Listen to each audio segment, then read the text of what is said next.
In this episode, someone is in the closet and it's not big enough. I'm trying to find problems. Are you ready to watch Gia create problems where there are none? Oh, 100%. And we have to talk about how MAFS has lost someone very important. You want the trash? I got it all for you. Let's rehash the mess together. A sassy hole that only speaks the truth. Nobody gaslights you better.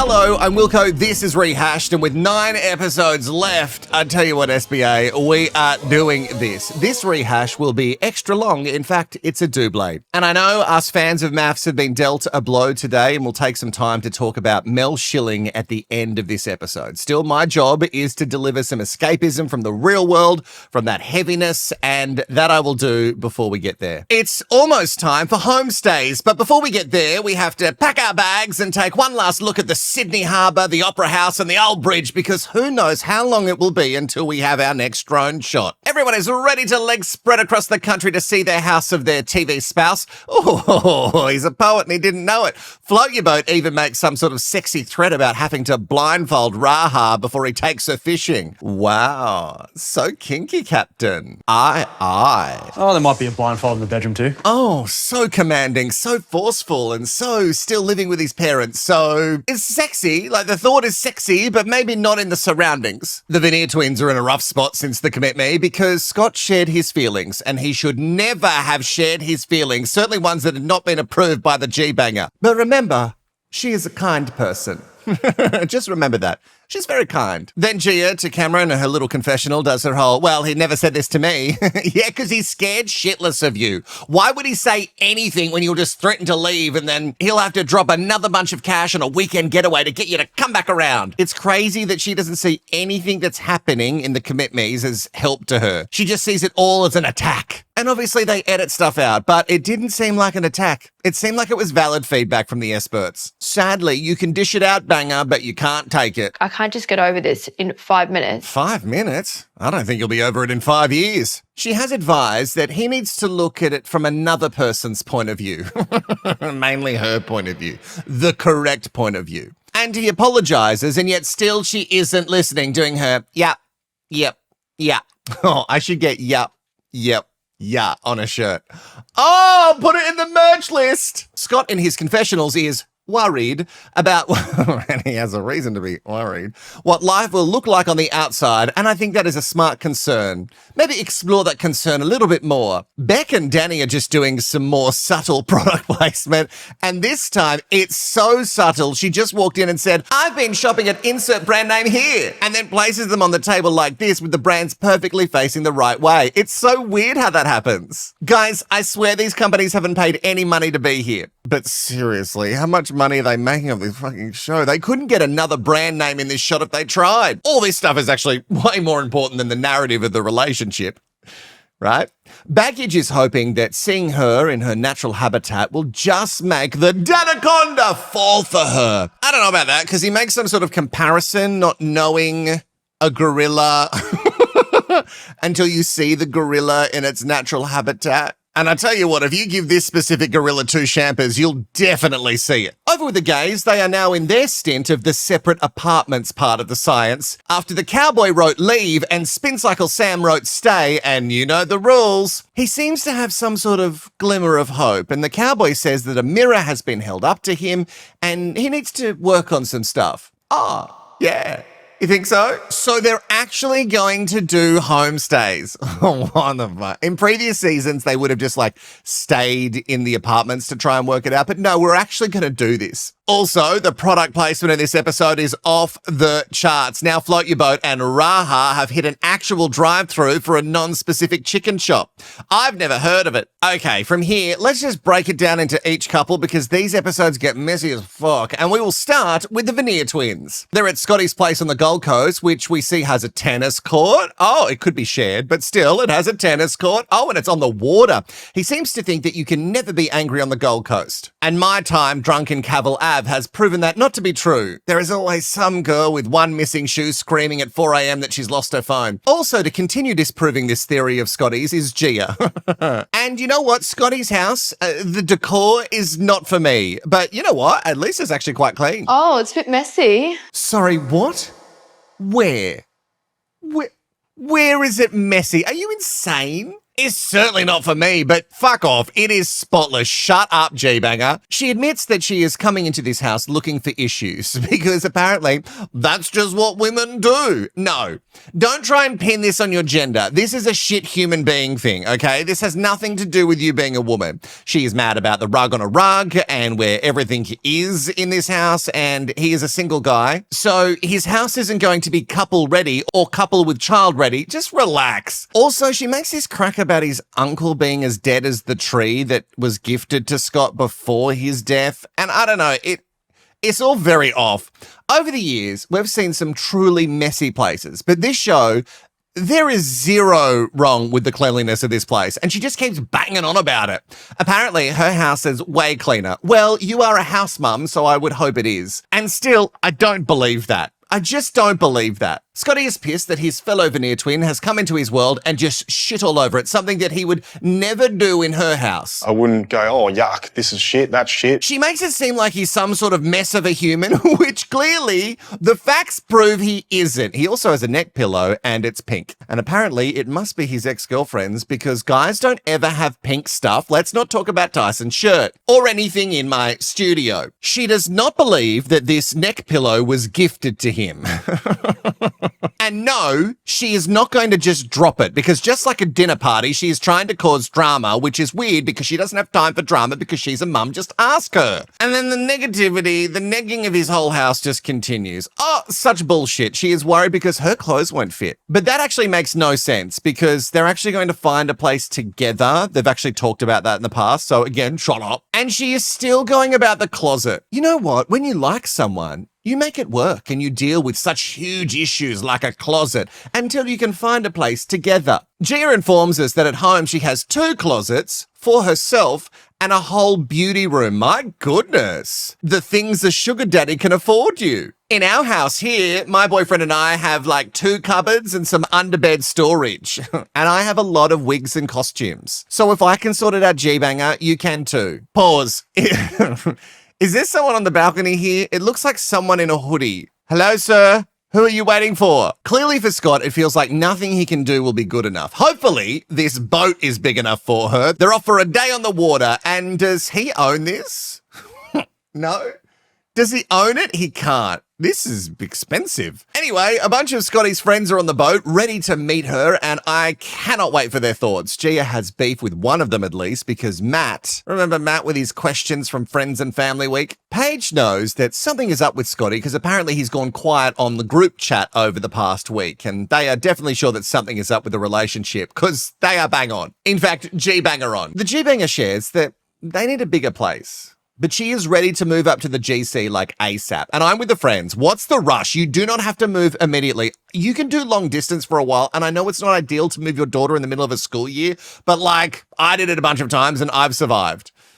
I'm a bit broken in the head, but I've survived. I felt the pressure and I'm not even in the relationship. Then Gia starts talking more about kids, a bigger house, and she says a certain car that she needs. What does that mean, a certain car? Unless certain is a brand that I've never heard of. What car are you talking about? So I guess Scott is just like the new sugar daddy now.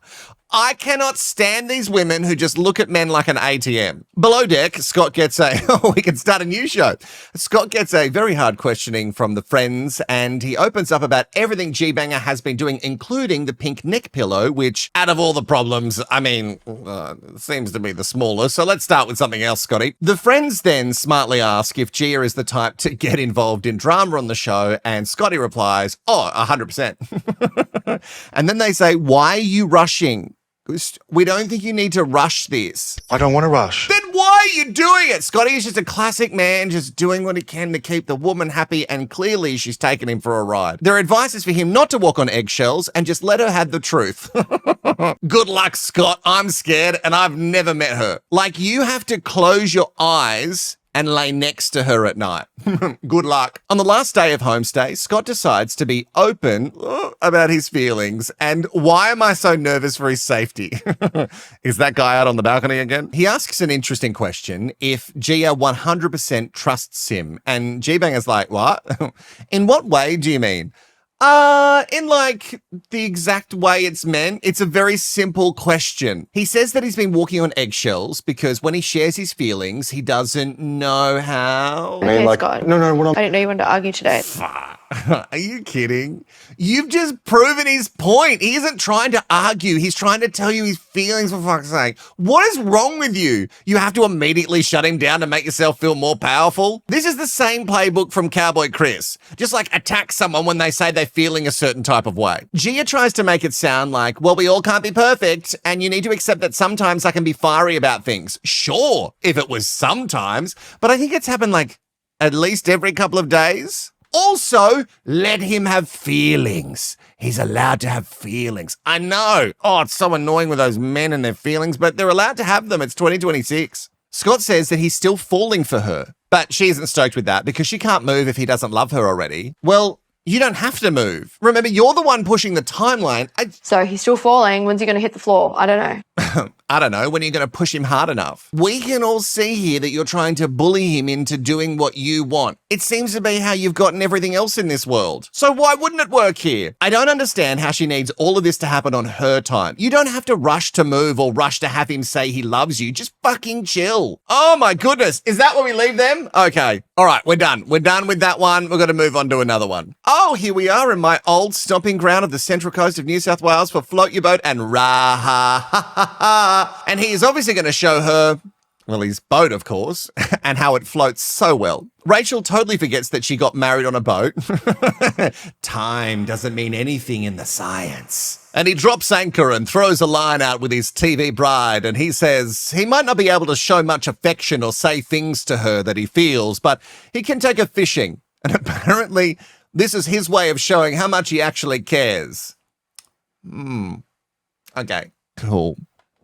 But also, words are important as well as actions. Got to do both. And also, an action of like taking her fishing, you know, that doesn't like say, oh, I love you. Rachel is stoked to be anywhere. So I don't know. She seems far too happy with this very low bar.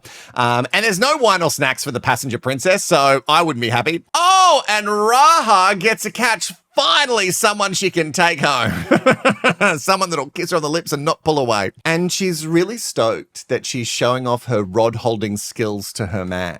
You know, she can one hand, double hand. She can do it, baby. Must admit, I kind of like holding a rod and getting kissed. Oh, your rod or someone else's? Like, are you holding your rod during this kissing or someone else's? Because that could explain a lot, Float Your Boat. At least they're having some fun on the homestays. Steve-O calls her sexy, so this could be his kink. Maybe he'll just rip her clothes off when they dock. Did you see my brain try and find the word for what a boat does? But there is no time for that because we have a family barbecue underway, and Raha shares that the affection has amped up a little bit from Float Your Boat since the last family week. Now, I'm not sure if he's doing it because he wants to or if he thinks he has to, but he is showing more affection.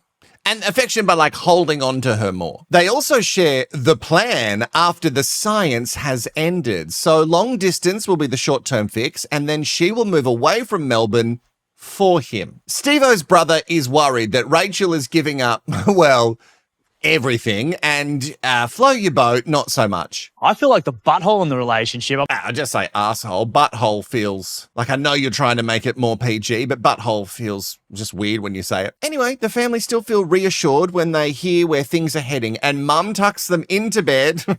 Oh, look at her. Mum, shut the door. Yeah, Mum, you can shut it. Don't worry. Nothing interesting will be happening in here. The next day, they're off on a date to the Beachcomber. Oh, my goodness. And it looks like they've classed it up. I haven't been there since I was 21, and people used to get stabbed on weekends there. Fights would break out all the time. Oh, Good old days. Float Your Boat is apparently ready to verbalize his emotions a little bit more. I don't know. What's happening? He says he may not be able to spell it out all the time, but seeing her on the boat made him see her as a wife. And if that's all it took, we should have got a boat earlier. Actually, you got married on a boat, so no. Can see myself falling in love with you one day. Okay, well, that's nice. Maybe he's had these feelings the whole time and me questioning it has been way off base. I don't know. Hey, I could be wrong. I'm wrong all the time, especially with this show and the editing, but I'm still worried. Raha loves it so much that she jumps across the booth to give him a big dose of PDA. And even with this, I'm still worried. Over with Stillip, they are down south of Sydney in Stella's neck of the woods, and would you believe it? It's Mama Unbearable and Joey Drama Natal. Oh, here they are, everybody. Oh, they're putting on a lunch, and they had such high opinions of Philip. I can only imagine how well this will go down. Now, we know that Mama Unbearable has come around to Philip, but Joey, the drama, seems very sus. He says he hopes they can enjoy the food and relax because he hopes to. Catching him in his sort of off guard, you know? Oh my God, this man will never rest. He just really wants to out him for what he definitely knows that Philip is. Either that or Joey Drama is just desperate for attention. The wedding comes up. Maybe I'm right. The wedding comes up as a topic of conversation and Joey Drama says Stella has been through a lot and he knows what she's looking for, all right? Longevity.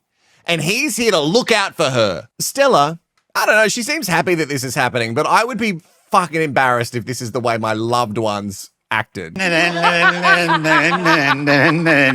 geez, this guy is on. He is ready. He knows that Joel is gone and Joey Drama is ready to show us all his star. Well, hopefully not his brown one, but, you know, the star within, guys. The drama says that he's not getting positive vibes when Stella is talking about their couple future. And it's all really a shitty conversation because all of this is on Philip and he's open to moving and he wants to see how it progresses, but you can't, have him make a decision right now on your clock. Why is everyone in Stella's life so aggressive?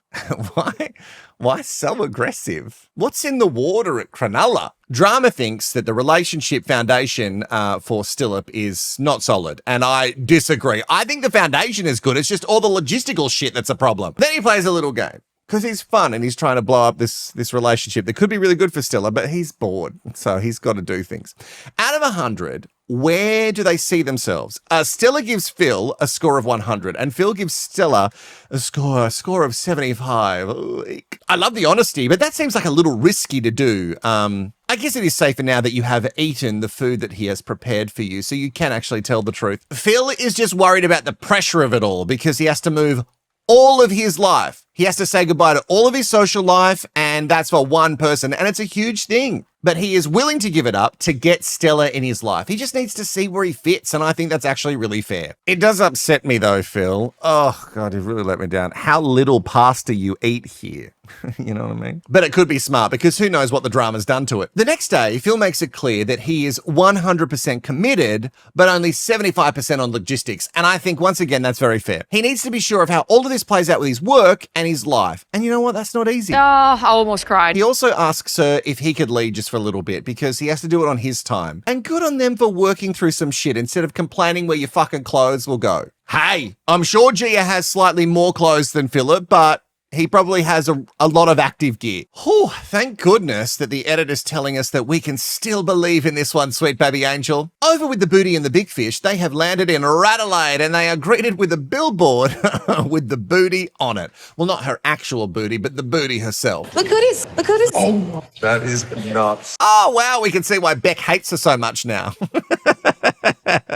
Also, great free advertising for whatever brand this is. David cannot believe how much of a big deal she is in South Australia. When they get to her place and over a coffee, they talk about all of her campaigns and how it was such a fun campaign, that one with the billboard, that campaign. Did you hear about that she was in campaigns? And that was just one of many campaigns. The big fish is putting a bunch of pressure on Adelaide to deliver because the booty wants to stay down south and he's not so sure. This is why she made sure he was willing to do anything she wants early with the kneeling at the altar.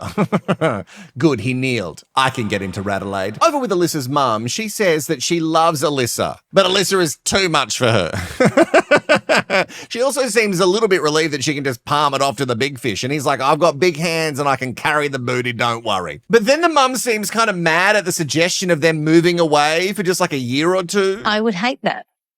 Well, I'm obviously obsessed with how direct the mum is. Mum keeps carrying on with whole like, not wasting time because the bio clock is ticking and this moving to Sydney is just clearly a time waster. She informs her daughter that it can take years for someone to fall pregnant. And TikTok bitch, mum thinks that 2 years is basically saying 5 years. I think we're putting just a little bit too much pressure on this. It also sounds like in this chat that Alyssa is mad that David hasn't ditched her. She keeps saying that like, I've tried everything to push him away and he just keeps sticking around. Oh, like she says, oh. Why are you so mad about him sticking around? It doesn't fit the plan. You wanted someone really toxic. So you can be the victim? What do you want here? Then the booty spirals. Oh, thanks, mum.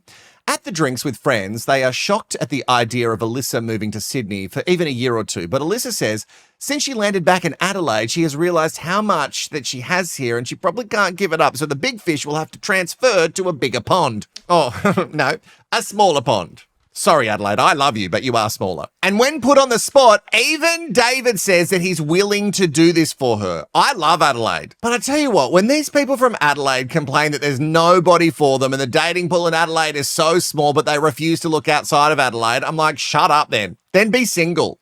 If you can't find anyone in Adelaide and you're not going to leave Adelaide, I'm so sick of you complaining that you're single. Stop it. Also, a reminder from someone who's moved a lot, moving away from the bubble for a short time, it's not the end of the world.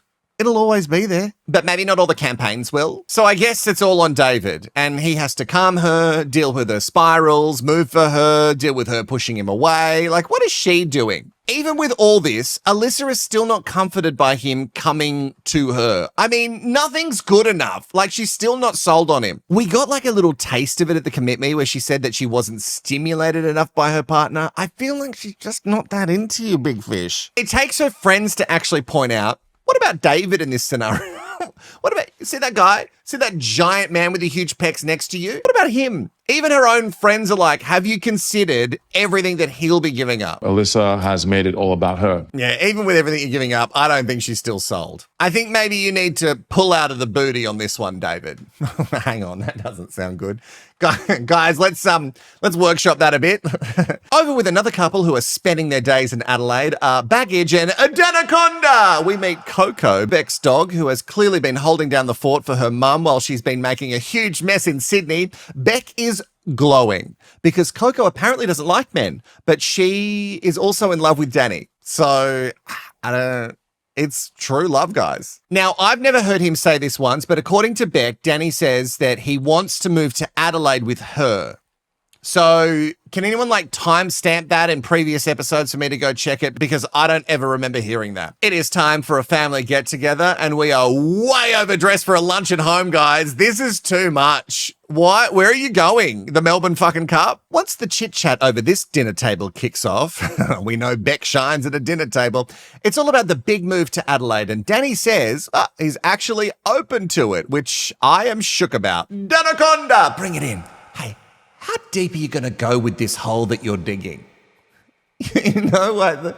You keep digging this hole, and I know you don't want to be in the hole, but you are burying yourself at an insane rate. Are you okay? This is bad. This is bad plan. He's definitely moving to Adelaide. Well, the cousin thinks that it's on like Donkey Kong between them, and Beck shares that she's even dropped the L word on her slippery little spouse, which doesn't land well with Dad, and Danny himself calls himself Black Caviar, because he's never lost a race. It's a famous Australian horse, which apparently is undefeated in racing history, and the comparison makes sense, but mostly for how hung they both are. I still would not place a bet on Danny. And over some rosé, as men do, with the ocean as a backdrop, someone's doing well for themselves. They chat about how Beck's great. Oh, she's a bloody great chick. Oh, and a bloody great wife. He mentions that he said to Beck that he likes chicken pie, and then the next day she had chicken pie. She like dotes on him. Maybe too much. Still, great wife. Certainly not the story he's been spinning in the confessionals, but I guess Dad's not going to get that version of Danny, you know? Good times. Beck also shares something I think is key. All of her previous partners have said that she's really hard to live with and really hard to deal with, but not Danny. Yeah, well, he's like Scotty. terrified to speak up. Also, Danaconda is just running the clock out. But maybe if all of your partners prior to this have had a similar gripe, maybe it's you, Beck. Just maybe. Maybe like look inwards. Maybe it's not all the men. Beck says she knows who Danny is and he would not be here if he wasn't genuine. It does sell real estate though. No, not saying all real estate agents, but I'm saying that like they do it for a living. The family though, well, they seem to know what's what. They can see that she is into him way more than he is into her. Baggage wants it so much. She's saying things like, I think this is it. And I feel bad about it. I know everything she's done on the show, but I do feel a little bit bad about her thinking that this is it. But everything in my body watching him is telling me that this is not it. Back at Beck's place, we find out that she is directly under a flight path. I don't know if this is the edit, but the planes are actually really loud. She tries to be vulnerable and it just shows us that Danny is continually taking the piss. He's more concerned about how he's not going to get a good sleep tonight. Again, it could be the edit, but he does have a track record of being unserious in serious conversations. But Danny also says, am I a man who looks like he feels pressure? Referring to him having to move to Adelaide. Yeah. I think most of the season is you absolutely cooking from the pressure. Beck knows that he loves her, even though he hasn't said it, but she knows. And later that night, he does thank her for bringing him into her world. He says that he's looking to take Beck's family on his own. And with that comment, she falls even harder, saying things like, really? Really? Not like Tyson. Really? Then it takes a turn, as it always does with this couple. At the end of the night, they always end. They have just a couple of drinks and they can't click. It's because of a joke. Baggage is talking about how her family felt calmed by Danny, so there was no need for them to hit him with the tough questions. I think obviously because Danielle fancied me, she didn't want to, In this serious moment, he just makes a little bit of a joke about how her cousin probably has the hots for him. Just a little joke about how her cousin wants to fuck Danny. It's fine. But now Beck's off. And then he says something really interesting for me. While they're arguing about the joke, he says, who's going to get crucified in the edit? And thanks her for making a big deal of it. Well, don't worry. I think Beck is still coming off worse, Danny, even though I know you are full of shit. We just don't see it all. But he follows it up with, I'm Danny. I crack jokes 24/7. Third person, joke cracker. Baggage wants him to be serious and not crack a joke to lighten the mood. Even though he has been vulnerable for her, he isn't allowed to joke about it. Guys, I think that he jokes because he doesn't believe what he's saying and he needs to be like, oh, no, I don't actually buy it. I don't buy these things that I'm saying I'm feeling. Now, Danny is mad because Baggage has cracked her own jokes and now she's crying. And then he says when she's in that mode, he cannot speak to her, which is alarming for him because he thought this version of Beck only existed in the science and not back in Adelaide, which is meant to be her safe space. Yeah, I'm done. Oh, and then she walks off with the real Danaconda. He's back. Here he is. He gets up to the camera and he says, good luck to me for the rest of the night getting crucified, suggesting that when the cameras are gone, she rips into him. And I'm sure she does, considering the miraculous turnarounds they have each and every time after a fight. Then he goes on to say that he doesn't feel comfortable staying there anymore with her. Well, that's a big statement. He doesn't want to be there because this is her realm. And he says that he won't move if she can just turn on him. Just turn on me like that. And I was very open to the idea. Oh, bullshit. You were not. Also, you've seen her turn on you time and time again. So let's not be surprised by this behavior. Maybe it's a little bit more surprising because you're not in the science, but anyway. And to our final couple for the homestays, I cannot believe it's actually happening. I said it at the start of this rehash, but I still can't get it. The cowboy and Cycle Sam are headed to the farm that we keep hearing about. And why they're headed there, I don't know. After what the cowboy has said behind Sam's back in his little confessionals and then writing Ellie, A-V-E, it is shocking to me that we're taking a road trip. But anyway, the vibe is just as cute as their last Uber ride to the dinner party. Silence. And one of them has borrowed Steve Sr.'s V-neck collection and the other is dressed like David Attenborough. Just to make it more awkward. Sam says to Chris that he is excited to see the animals when he gets to the farm. And we're all like, yeah, we know.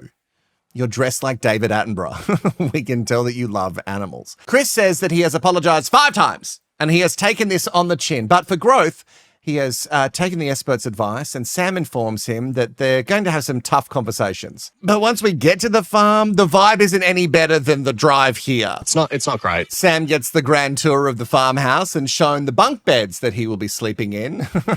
He's a rather large man. Are you sure that you can fit in there, babes? You can tell that Chris doesn't want to talk about anything real. He just wants to get through this homestay. Clearly, he wants to bail at the next commit me.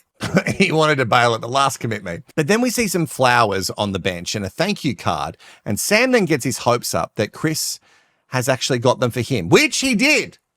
But the card is just a welcome card. There's no more sorries given in this card because he has given you 5, count them 5 already. One wants to pretend that everything is fine and the other wants to address the issues.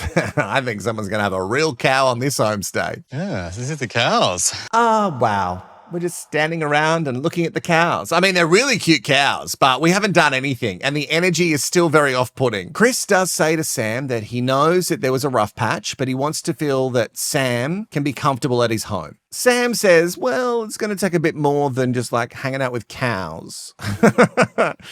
A little bit more than what's been offered so far for me to feel safe and relaxed here. He does want some clarity on what the cowboy has learned from the situation. And in Chris's defense, he does come calm and shows some vulnerability. Not like heaps of vulnerability, but at least his replies are not sharp. He says that he's going to try and make some changes and try to get the energy to change. Let's shake it up here. Come on, cows, do your job. And it seems to work with the horses, not the cows, because Sam now feels heard and we hug. And I love how the horses are getting all the credit for mediating this. Apparently they are better than the experts. The next day, Sam is feeling, well, undervalued still, when he wakes up in his bunk bed to find that Chris has left the farm. No note, just gone. The voiceover robot says that he went to the gym, so I guess he told her at least. So weird that he would just bail on him when they're trying to make a nice weekend of it. Like, if you like someone, wouldn't you be doing all you could to make them feel welcome and thought of, right? That's so weird. But you know what'll fix the vibe?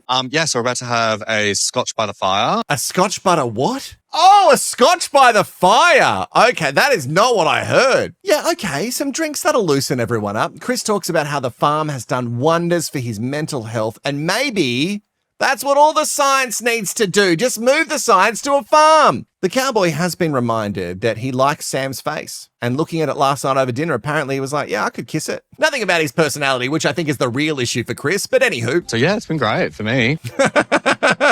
Oh yeah, it's been great for me. Yeah, no, I've had a great time. I've loved being back in my own house, in my own bed. Chris, as they sit there having their scotch butter fire, asks him how his day was. How was your day?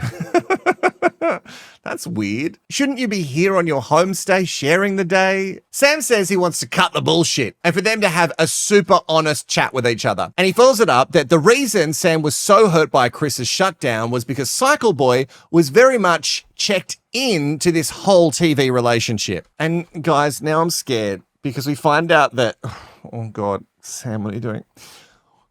We find out that he's written some questions down in a journal, and I've got PTSD from Julia the bisexual. Like when he walks back, notebook in hand, I'm like, oh God, I can't do a monologue, Sam. The cowboy was just really hoping for some fun tonight, but really, Chris, you left him alone all day with just his feelings and a pen. What did you think was going to happen? First question, do you accept full responsibility for your defensiveness and the aggression I felt from you last week? Oh God, Sam clearly has an itemized apology kink by the sounds of it. The cowboy says, what are you referring to? And my question is, what the fuck do you mean, what are you referring to? The whole blow up. And then there's a bunch of other questions and Chris takes ownership like this. Yeah. Yep. Yes. Yes. I do now, yes. I do now, yes. Okay, yep. All these questions, it feels like we're in a deposition. Sam, don't lose me. You were cruising to be the only sweet baby angel of the season, but I don't know, you're really losing me in this Senate hearing. So over it. Oh, this is bad science. I'm sorry, Esper. This is really bad science. Producers, whoever's doing it. You've got Chris, who isn't into digging into feelings. And then you've got Sam, who wants to explore all the feelings. Sam makes the cowboy promise that when Sam brings feelings to him, that he won't make him feel like that again. And at this stage, I think Chris is just saying yes to get out of it. Like the Danaconda trying to flee the baggage. The cowboy is confused because he thinks that he's done all of this. Like he thinks he's suffered for it. And he hates it even more now that it's all written down. He calls it not cute Sam. It's not cute, Sam. He doesn't want to kiss it now. And kindly, Sam gives him the option to stop, but they choose to push on. Do you have feelings for me? Whoa, okay. God, he really left you alone with your feelings, didn't he, Sam? There are a lot of ums in the reply. And then he kind of talks about putting his dad hat on and he wants to focus on the positives. He doesn't really say anything about his feelings. Again, don't know if it's the edit, but it seems weird to me. Why would you bring the dad thing into it? Like you went on this show at the worst time and you thought that you could wrangle a husband and just have it all sorted just in time for the bub's arrival. Sam says, and makes it very clear, that he wants to be someone's number one priority. Well, Sam, you knew that he had kids on the way. Kids are always going to take priority. They will until they move out, and even then. My feelings are like, they're pretty gone. Oh, shit. Okay. Well, the farm, it's all coming out now. We should bring all the things to the farm. Okay, so the feelings are gone? He says that he cannot see this working, and I'm sure this is all music to the Cowboys' ears. So they just break up. Time for a TV divorce. And even though Chris has now apologized 7 times in total, 7 times, guys, he says that it's bittersweet, but now it's over. I also don't really understand Sam being annoyed now, because you said that you didn't have feelings for him. You said pretty much gone. And then you're mad that he didn't fight for you. Baby, he was never that into you. Like, I think he thinks you're pretty to look at, but I think he finds you very annoying. And the cowboy says, it is what it is. And that's it. It is what it is. Sam packs his shit and then he leaves. The TV marriage is over. Not even one more dinner party in you. He can take the list to someone else. It's not my vibe. Also, I think there are going to be a lot of gays sliding into Sam's DMs for his lists. And to be honest, Chris, this is the worst time for you to go on this show. Plus, you started the downfall by not hearing him out, which I think you did that because you didn't really care for him that deeply. So still, Sam, I have to make it clear, I'm not into someone reading me a list of questions in case you want us to be together. Like my boy, it'd have to be a throuple. But in this economy, maybe that's a smart maybe that's a smart thing to have happen. I can see why he did it because Chris doesn't hear him out and he doesn't like conflict. So he had to write them all down so he doesn't miss the questions. I get it, but still. Don't do that anymore. Well, Sam, you will miss out on the best thing that ever happened to you. Quote, Chris, episode 29. And that is it for another huge double of MAFS season 13. Okay, sweet baby angel. When I woke this morning, I had received so many messages from you with the sad news of the passing of MAFS cast member Mel Schilling. 2 Shillings, as I called her, has been with the series since season 2. Such a long time. And in 2023, she had a tumour removed from her colon. She jokingly called that tumour Terry. I think it was about the size of a lemon, so as a lot. She was given the all clear, but in Feb of 2024, it had spread and metastasized in her lungs, liver, and her brain. And while going through chemo, she still turned up to film MAFS, not only the AU version, but the UK version as well. And she thought and had hoped that a clinical trial might be the thing that beats the big C. On March 13, Mel shared with everyone that her light was fading, but she said that she was still fighting. Still, today we learn at the far too young age of 54, Mel has left us, leaving her husband and daughter. Her husband took to her Instagram to share a really beautifully written post about the wife and mother that they had lost. He wrote, "Life can be beautiful, life can be incredibly cruel, but ultimately life is fleeting, fragile, and tomorrow is promised to no one. If you can do anything to honour Mel, please live life to the full, love your people well, and try not to sweat the small stuff." Every single participant that I've ever spoken to has always had such high praise for Mel and the kindness that she has showed to others. And they've also mentioned the sense of humour that she had about the whole thing. John, who sat beside her for all these years, shared, "Behind the scenes, we had so much fun. Before going on set, we would sing, dance, FaceTime her daughter, and eat lollies. Every time I would come to set, she would squeal, jump out of a chair, and run and embrace me, squeezing me tight." He also mentions how she loved love. "We have all had loved ones ripped away by cancer far too soon, and my thoughts go out to everyone in her family, but especially her husband and her daughter. And you know what? Cancer can just fuck right off." Mel, I don't know what's on the other side. I have no idea. But there is one thing that I truly believe in. you are wearing the loudest outfit that you could find there. I'm sure it's an absolute showstopper. R.I.P. Mel Schilling.